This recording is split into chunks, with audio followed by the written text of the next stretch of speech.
बताई जानी चाहिए। और भाइयों बहनों, कानून की भाषा अपराधियों के साथ साथ देश के अंदर देशद्रोह का साथ देने वाले, आतंकवाद, नक्सलवाद और अलगाववाद को भड़काने वाले, उनको प्रश्रय देने वाले तत्वों को भी समझाने की आवश्यकता है।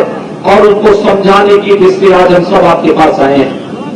आपने देखा होगा कांग्रेस का घोषणा पत्र, कांग्रेस का घोषणा पत्र ऐसे लगता है जैसे कांग्रेस का हाथ देशद्रोहियों का साथ। स्वाभाविक रूप से कांग्रेस का प्रत्याशी नहीं होगा, कांग्रेस के पास प्रत्याशी भी नहीं मिल रहे हैं। देश की कभी राष्ट्रीय पार्टी रही, देश के अंदर सर्वाधिक शासन करने वाली कांग्रेस में प्रत्याशियों का इतना आकार बढ़ जाए।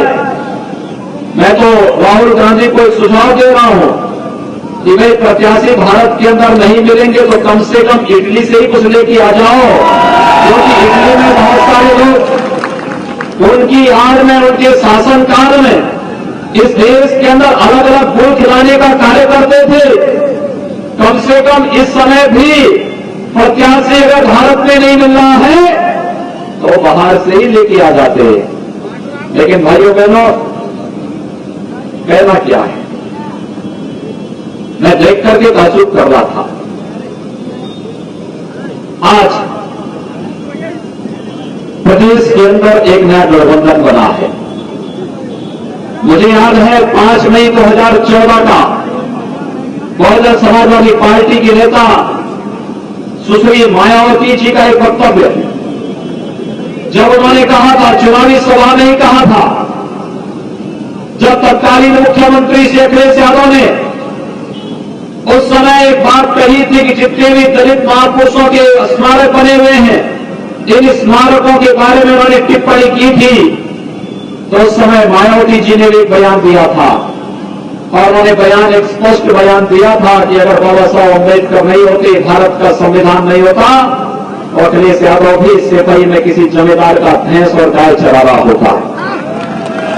भाइयों बहनों, ये बातें जो लोग एक दूसरे को देखना नहीं चाहते थे, एक दूसरे की शकल भी पसंद नहीं करते थे, एक दूसरे से मंचों पे बातचीत नहीं करते थे, आज इनके पास गठबंधन हुआ है। किस बात को लेकर के?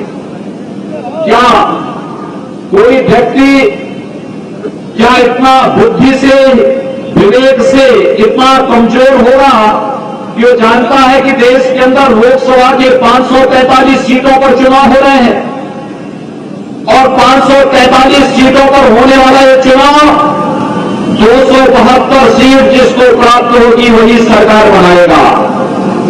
प्रदेश के अंदर समाजवादी पार्टी कितनी सीटों पर चुनाव लड़ी है? 37 सीटों पर। 37 सीटों पर क्या कोई प्रधानमंत्री बनाएगा? 37 सीटों पर 37 की 37 सीटें नहीं जीतेंगी ना। पिछली बार समाजवादी पार्टी 80 सीटों पर लड़ी थी और पर चुनाव जीती थी 5। इस बार 37 सीटें समाजवादी पार्टी लड़ रही है और इस दौरान 5 वर्ष में मोदी जी के नेतृत्व में जो लोक कल्याणकारी कार्यक्रम बने हैं, इंफ्रास्ट्रक्चर डेवलपमेंट के कार्य हुए हैं, आंतरिक और बाह्य सुरक्षा के मोर्चे पर बेहतरीन कार्य हुआ है, अंतर्राष्ट्रीय स्तर पर भारत का सम्मान बढ़ा है। एक ओर मोदी जी की 5 वर्ष की उपलब्धियां और वही दूसरी ओर भारतीय जनता पार्टी की प्रदेश सरकार आप सबके सहयोग से 2 वर्ष के अंदर जो आमूलचूल परिवर्तन प्रदेश के अंदर करने में हम लोग सफल हुए हैं।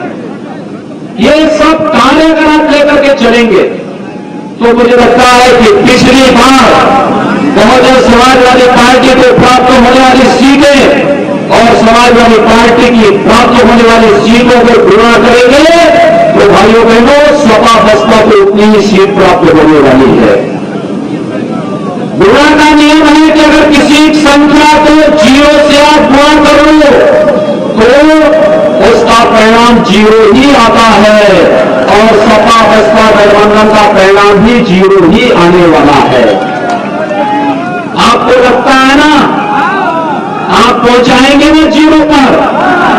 भाइयों बहनों, यही 0 पर पहुंचाने के लिए मैं पूछना चाहता हूं फिरोजाबाद के लोगों से, सिरसागंज से जुड़े हुए लोगों से और उन सभी जन समय पूछना चाहता हूं, समाजवादी पार्टी को 4 बार प्रदेश के अंदर शासन करने का अवसर प्राप्त हुआ। बहुजन समाजवादी पार्टी को 3 बार प्रदेश के अंदर शासन करने का अवसर प्राप्त हुआ।